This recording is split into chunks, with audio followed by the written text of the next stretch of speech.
Indonesia 51 tahun yang lalu mengalami sebuah pergolakan politik yang besar yang berujung pada pergantian rezim. Pergolakan tersebut tidak hanya meninggalkan luka karena konflik yang berdarah-darah, tapi ada juga terselip sebuah kisah anak bangsa yang terpaksa atau mungkin saja dipaksa menanggalkan status keindonesiaannya karena pilihan politik. Kisah para eksil yang terpaksa hidup mengembara di negeri orang karena perbedaan politik menjadi satu dari sekian rentetan peristiwa pasca gerakan atau tragedi gerakan 30 September tahun 1965. Ini banyak sekali eksesnya ya. Salah satunya adalah itu. Memperingati Hari Kesaktian Pancasila pada tahun ini, kami akan menggali kembali kisah ini dan menatap bagaimana rekonsiliasi masa depan. Bersama kali ini sudah hadir di studio ada Profesor Hermawan Sulistyo, peneliti politik senior dari LIPI yang juga banyak meneliti seputar gerakan 30 September. Selamat malam Prof, selamat datang. Kemudian ada juga Mas Radar Pancadhana, budayawan yang juga akan mengulas masalah ini. Selamat malam Mas Radar, terima kasih sudah datang. Dan juga telah bergabung bersama kami saat ini melalui sambungan telepon langsung dari Praha, Republik Ceko, Bapak Anvar Purnama, mantan mahasiswa ikatan dinas yang menjadi eksil di Ceko yang saat ini sudah 20 tahunan menjadi warga negara Ceko. Selamat malam waktu Jakarta, Pak Anvar. Selamat siang dari Praha. Baik, saya akan mulai dari Pak Anvar dulu yang saat ini sedang ada di Praha. Pak Anvar, tadi kita sudah kurang lebih mendengar dan melihat bagaimana kisah teman-teman atau rekan-rekan Anda, para mahasiswa ikatan dinas yang kemudian menjadi eksil selama puluhan tahun di Ceko. Kita sudah melihat bagaimana kurang lebih suka dukanya, bagaimana proses terjadinya. Saya ingin tahu sekarang Pak Anvar, bagaimana cerita Anda kemudian bisa quote unquote ini Pak, terdampar di Praha puluhan tahun dan akhirnya susah sekali pulang ke Indonesia dan memilih untuk menjadi warga negara Ceko. Apa kisah Anda yang bisa Anda bagi Pak? Bagaimana Anda ke sana dan kemudian sampai di persimpangan jalan atau di perempatan jalan gimana Anda harus memilih saya menjadi eksil? Terima kasih. Begini, jadi sebetulnya saya ini berangkat dari Indonesia untuk belajar di luar negeri itu tujuan saya dulu adalah saya dikirim ke Moskow tahun 1961. 61 ya Pak ya? Bulan Agustus saya berangkat dari Jakarta, pakai pesawat Garuda Indonesia, mampir sebentar di Medan, terus sampai dilanjutkan ke Bangkok. Yeah. Dari Bangkok ganti kapal terbang. Memakai Air France. Baik. Sampai di Delhi. Satu malam kami tinggal di Delhi. Baik. Pada waktu itu kira-kira rombongan bersama saya ke Moskow kira-kira 40 orang. Ya. Terus sampai di Moskow itu tanggal 31 Agustus tahun 1961. 61 ya Pak ya. Itu di situ politik masih stabil di Indonesia itu kondisinya Pak ya. Itu kondisi politik masih cukup stabil di Indonesia ketika itu ya.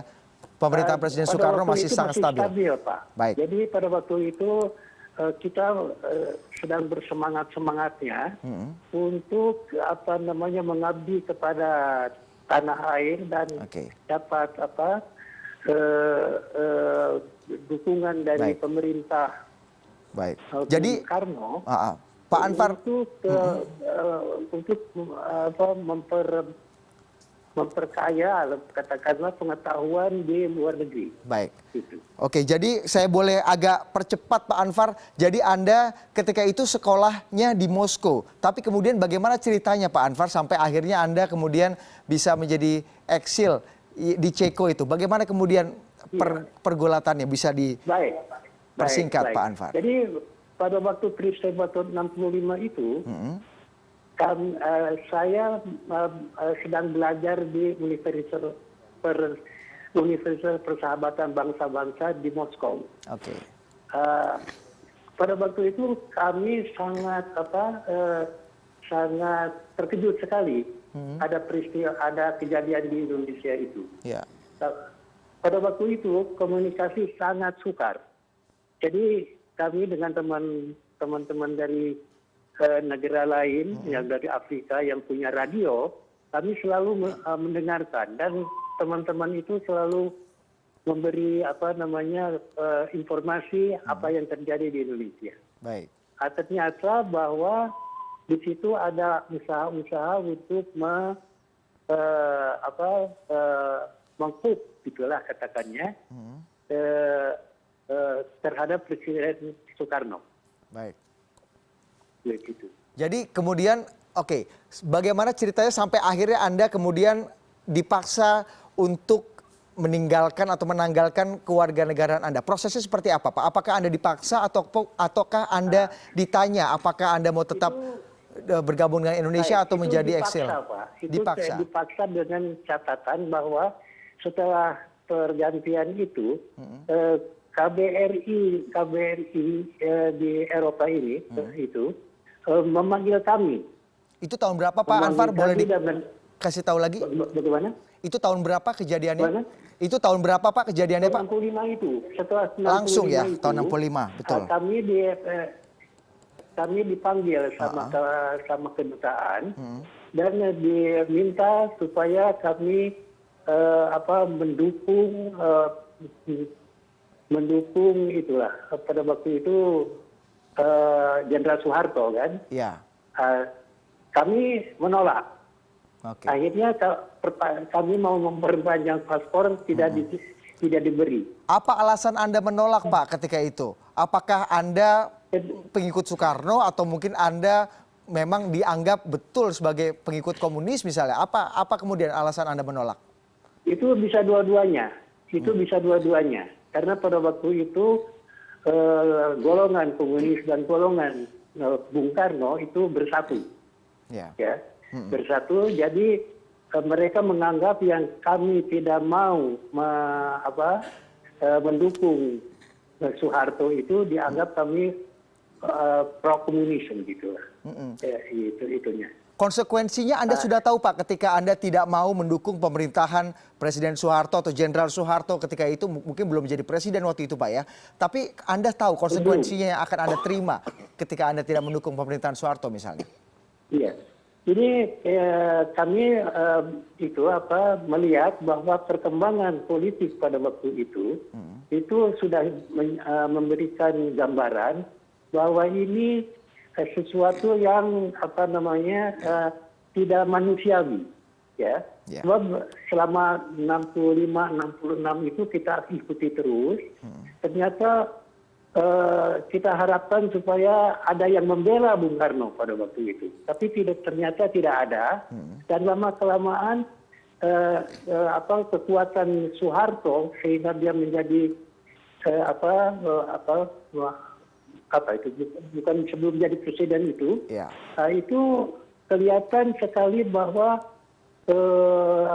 kekejaman terhadap orang-orang yang katakannya pada waktu itu progresif itu makin menjadi-jadi. Oke.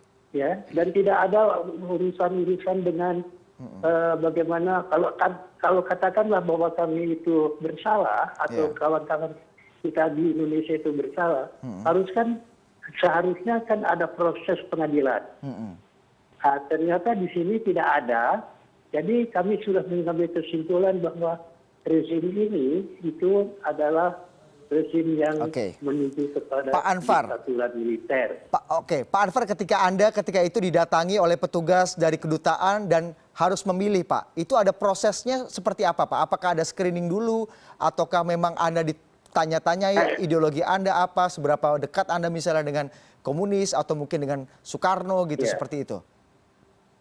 Mereka dari kedutaan itu kelihatannya nampaknya pada waktu itu sudah jelas. Sebab pada waktu menjelang peristiwa itu situasi panas di Indonesia itu tersiratkan di antara mahasiswa-mahasiswa yang ada di sekolah kami. Yang pada waktu itu kalau tidak salah di Moskow itu kira-kira ada 400-an mahasiswa Indonesia. Itu ada dari berbagai golongan. Dari 400 itu kemudian berapa banyak, Pak, yang kemudian memilih seperti Bapak yang menolak ikut mengakui pemerintahan Soeharto ini? Iya.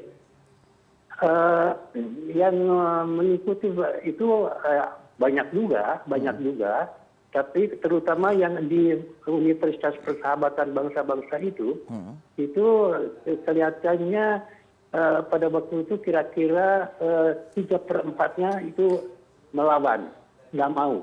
Tapi ada yang sepertiganya itu ya mereka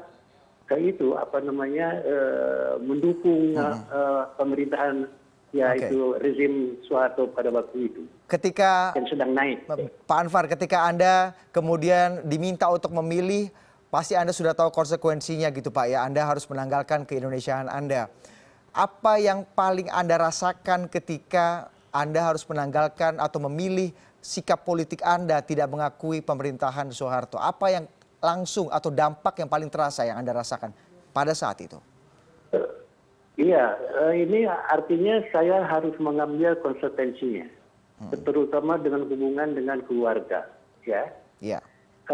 Dalam beberapa waktu kami masih bisa bersurat-suratan dengan orang tua, ya. Tapi lama kelamaan ini kami merasa khawatir, ya. Takut bahwa keluarga kami di Indonesia itu mendapat kesusahan karena adanya saya di Moskow itu. Menarik sekali nih Pak Anwar kalau kita lihat. Silakan Pak. Bagaimana Bapak? Silakan dilanjutkan Pak. Jadi pada waktu itu kami mengambil konsekuensinya sendiri, tanggung jawabnya sendiri untuk ya bagaimana kita ingin supaya pada waktu itu solidaritas internasional terhadap kekuatan-kekuatan kiri di Indonesia itu mendapat dukungan. Baik. Jadi kami mempunyai strategi, katakanlah, itu baiklah kami di luar negeri, tapi kami tidak akan diam. Oke. Kami akan menyusun kekuatan, yaitu menggalang solidaritas internasional terhadap apa yang terjadi di Indonesia. Pak Anwar, kita akan lanjutkan kembali dialog dengan Anda. Saya masih banyak sekali yang ingin saya tanya kepada Anda. Kemudian apakah memang betul Anda ke sana memang hanya untuk belajar atau mungkin memang dikirim untuk misi politik tertentu atau mungkin apa yang kemudian Anda lakukan dan apa sih dampak-dampak yang paling terasa Pak ketika Anda harus menanggalkan keindonesiaan Anda? Tapi dijawabnya usai jeda berikut, kami akan segera kembali sesaat lagi.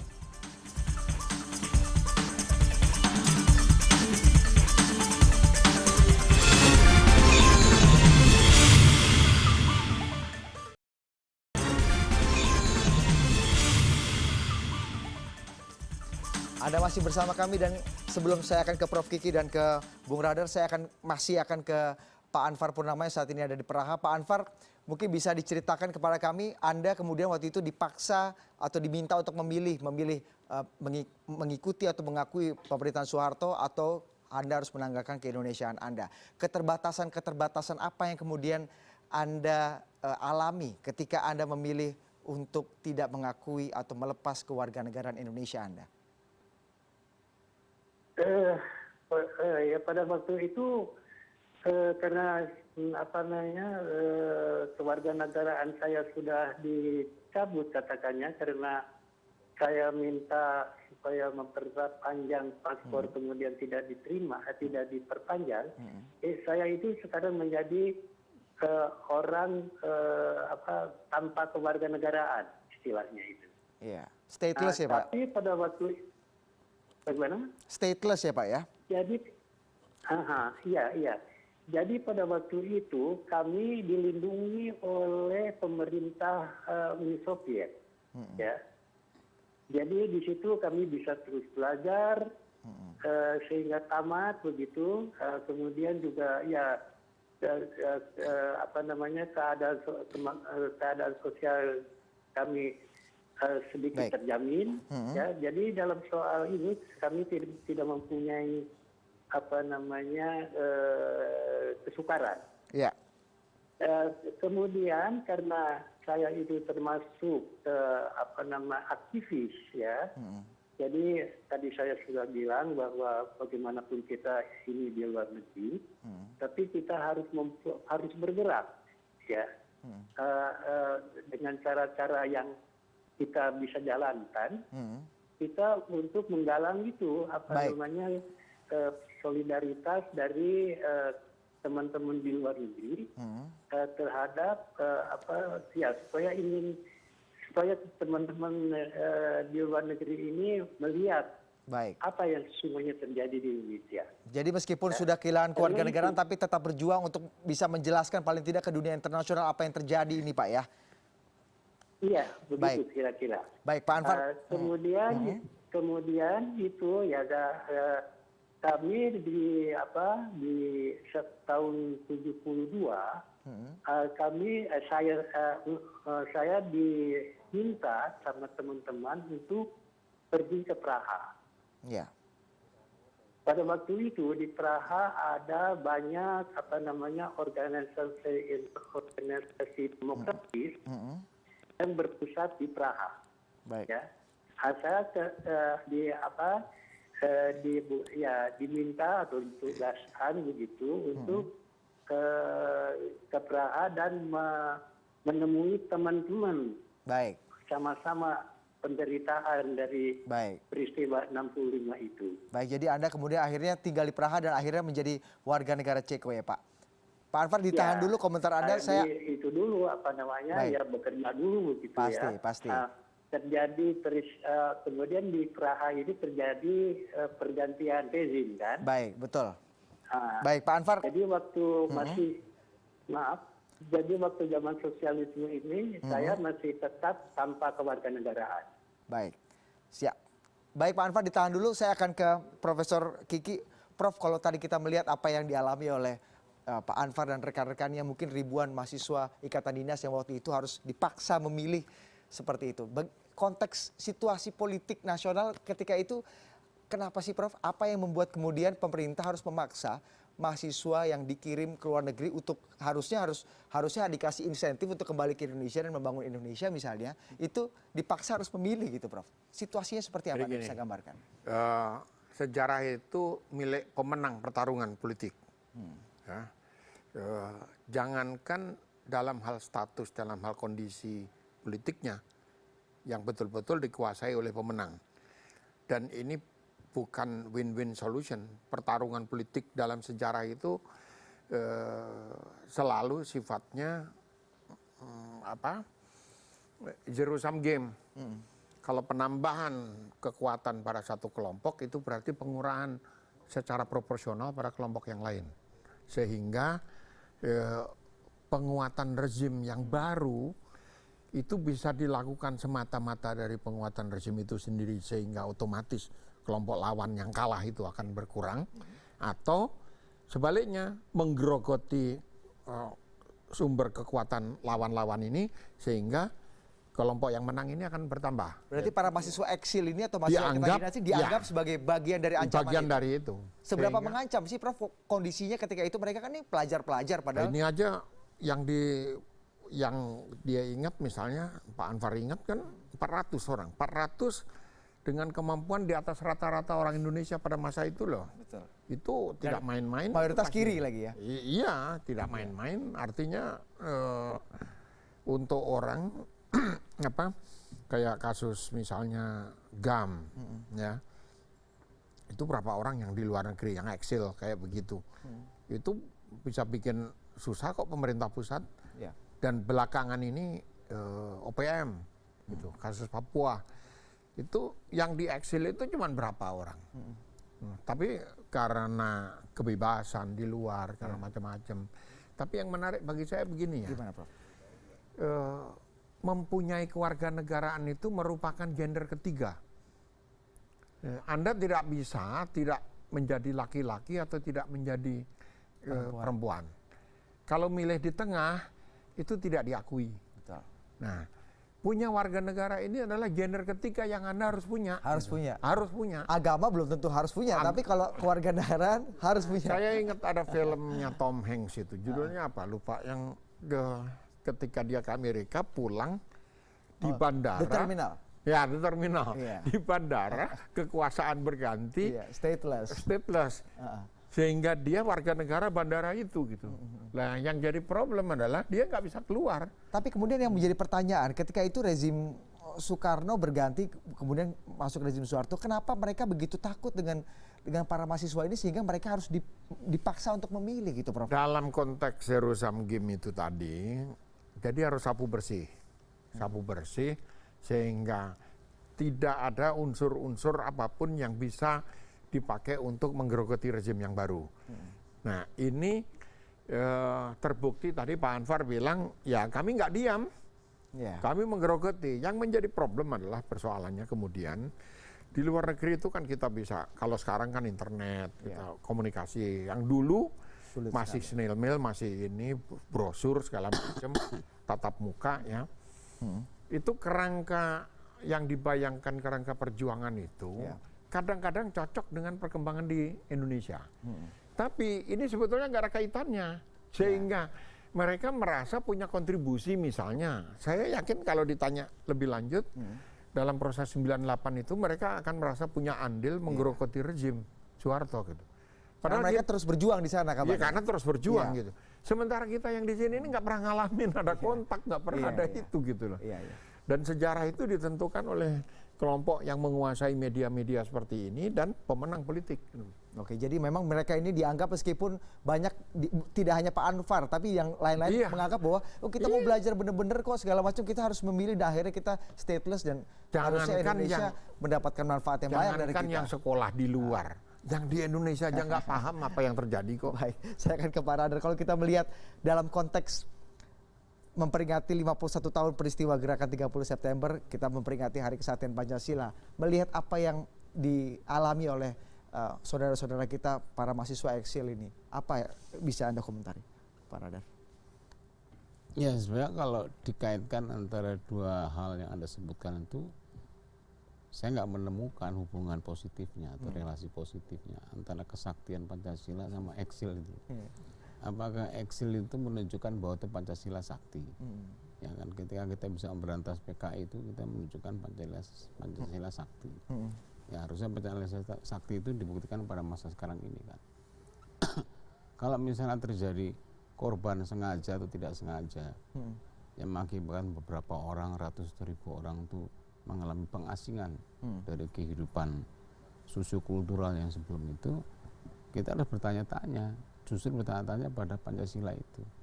Dari pasal mana Pancasila itu mengizinkan sebuah rezim atau sebuah kekuasaan melakukan hal seperti itu. Jadi ini aja udah kita melihat bahwa Pancasila yang saksi itu sebenarnya dimanipulasi oleh satu pemahaman politik yang pada saat itu berkuasa lah, karena pemerintahan yang berkuasa. Jadi kita harus mengembalikan kesaktian Pancasila yang sesungguhnya itu, bahwa kita harus merestorasi mengembalikan revitalisasi Pancasila. bukan ininya manusia eksil. Merehabilitasi posisi. Tapi kalau melihat apa yang diputuskan oleh ratusan mahasiswa eksil waktu itu, termasuk Pak Anwar yang memilih, oke, kita mendingan putus hubungan sama Indonesia dan pemerintahan Soeharto daripada mengakui rezim pemerintahan Soeharto. Dari segi budaya atau mungkin dari segi psikologi politiknya, Anda bisa pahami nggak keputusan mereka itu keputusan yang sangat sadar dilakukan dengan konsekuensi yang sangat berat? Saya sangat paham, cuman penggunaan terminologi Anda itu kurang tepat. Mengatakan bahwa mereka akhirnya memutuskan hubungan dia dengan Indonesia. Bukan mereka yang memutuskan? Bukan, mereka tidak akan pernah mau memutuskan. Saya kira belum ada orang Indonesia sangat langka yang memiliki keberanian atau sikap politik atau sikap kultural untuk memutuskan hubungan. Atau mungkin dipaksa memutuskan. Dia dimasukkan ke dalam satu kondisi di mana dia tidak punya pilihan. Ya, sebagai Tom Hanks tadi itu kan, stateless itu tidak enak. Karena itu sudah menjadi kodrat kita, takdir kita harus punya kewarganegaraan. Kalau tidak, kita tidak bisa menikmati apapun. Dan daripada dia menjadi manusia yang tidak jelas dan tidak guna dan yang lain-lainnya, mau tidak mau, dia harus memilih satu tempat di mana dia harus berdomisili dan bertanggung jawab secara pajak lah kira-kira. Tapi Anda paham bahwa paham sekali bagaimana perasaan mereka harus meninggalkan orang-orang yang dicintai, negara yang dia cintai. Terlalu berat lah ya. Jadi saya kira tuntutan dan represi politik itu telah melakukan satu represi tidak hanya secara politis saja, tapi juga secara sosial, kultural, ekonomis. Kita akan membahas bagaimana represi sosial, kultural, budaya, dan tidak hanya politik, tapi kita akan jeda sejenak. Kami akan segera kembali usai jeda berikut ini.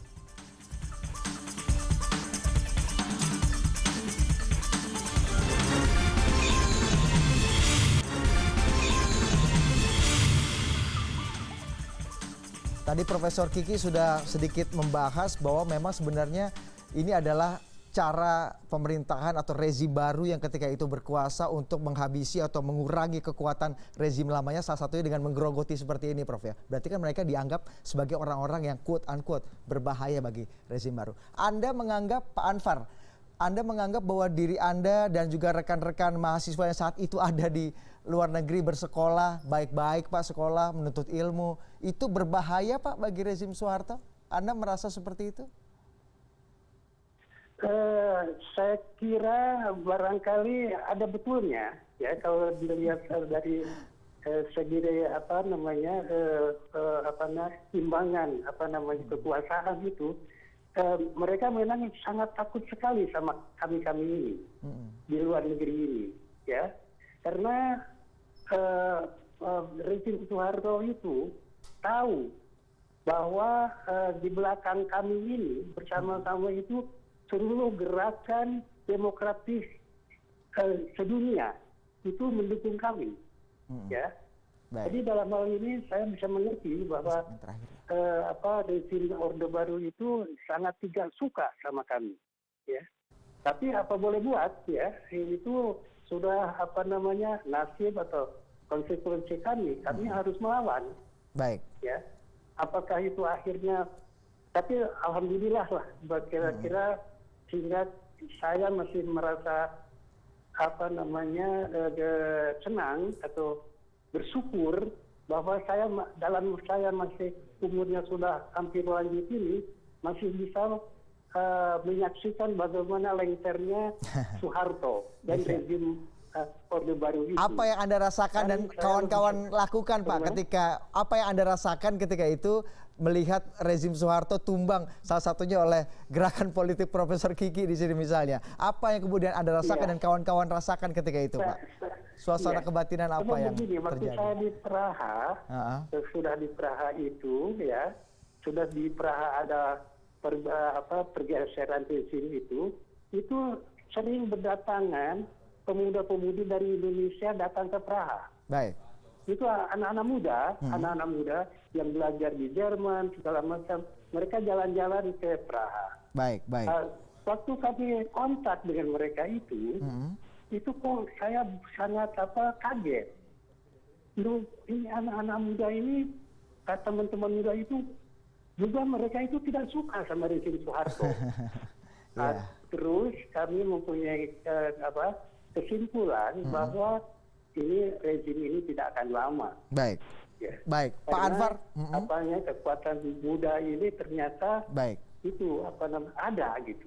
Baik, Pak Anwar, kita sekarang ini pertanyaan terakhir saya untuk Anda sebelum kita kembali berdialog dengan Profesor Kiki dan Pak Radar. Ini kita sudah melewati pergolatan politik sudah 51 tahun dan hari ini kita merayakan atau memperingati Hari Kesaktian Pancasila. Ini mungkin masih banyak trauma-trauma masa lalu, dendam-dendam masa lalu. Mungkin Anda juga masih agak ganjel di hati Anda melihat apa yang sudah Anda alami berpuluh-puluh tahun yang lalu. Harapan Anda seperti apa Pak ke depan setelah masyarakat Indonesia masuki rezim atau era demokratisasi yang baru ini? Pesan saya, jadi peristiwa tahun 65 ini supaya cepat diselesaikan. Baik. Karena ini adalah trauma sejarah. Ini sejarah hitam dalam sejarah hitam dalam keseluruhan sejarah Indonesia. Baik. Yang sebetulnya harus cepat diselesaikan. Baik, mudah-mudahan. Dan saya punya pengharapan besar sekali. Baik. Kepada Presiden Joko Widodo Ya, yang lambat laun beliau akan sampai kepada kesimpulan bahwa peristiwa tahun 65 itu Iya. adalah suatu pelanggaran HAM Ya. terberat Baik, Pak. dalam sejarah kita. Baik, Begitu aja, Pak. tapi Anda sudah tidak dendam lagi ya? Apa masih dendam sekarang, Pak? Dengan apa yang terjadi puluhan tahun lalu? Saya itu begini, Bapak, di keluarga saya tidak ada korban, Baik. ya, tidak Baik. ada korban. Baik. Tapi saya dalam pikiran saya sekarang ini, saya melihat teman-teman saya, sahabat-sahabat saya di Indonesia yang sekarang saya tidak tahu di mana lagi. Baik. Jadi dalam hal ini saya membutuhkan suatu keadilan, ya, Baik. supaya ya itulah tadi Baik. untuk atas nama teman-teman yang sudah Baik. tidak ada dan tidak tahu bagaimana, Baik. itu supaya diperhatikan. Baik, terima kasih sekali lagi Pak Anwar Purnama yang sudah bergabung bersama kami dari Praha, Republik Ceko. Mudah-mudahan apa yang menjadi harapan Bapak itu juga menjadi harapan kami dan bisa terrealisasi oleh generasi yang sekarang berkuasa. Terima kasih sekali lagi Baik. Pak Anwar, sehat Ya, selalu. terima kasih juga. Terima kasih. Ya, merdeka. Baik, merdeka. Prof Kiki, tadi ini kita masuk ke dialog segmen terakhir ini, Prof. Kalau kita melihat tadi harapannya, ya memang agak mungkin kita bisa menghubungkan antara apa yang dialami oleh eksil dengan peristiwa gerakan 30 September, kemudian tragedi-tragedi setelahnya. Ini sudah 51 tahun berkembang, Prof. Sudah 51 tahun berjalan. Rekonsiliasi masih jauh panggang dari api atau menurut Anda semakin titik temunya semakin terasa ini melihat Jadi sikap gini, pemerintah? ya, proses pasca konflik rekonsiliasi itu ada disebut 4 kuadran. Kita forgetting, melupakan, ya, kita forgiving, memaafkan. Jadi apakah kita melupakan dan memaafkan, tidak melupakan dan tidak memaafkan, kuadran kedua. Kuadran ketiganya adalah melupakan, tidak memaafkan, gitu. Atau tidak melupakan dan memaafkan.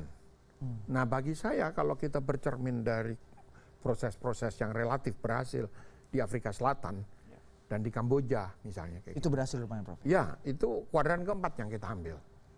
Kita tidak melupakan, tapi kita memaafkan. Nah, caranya seperti apa? Caranya adalah, saya tidak setuju dengan proses yang dilakukan kawan-kawan LSM itu Di lewat IPT, peradilan di ITT 1995. itu. Karena apa? Satu, sumbernya itu prima facie dianggap benar.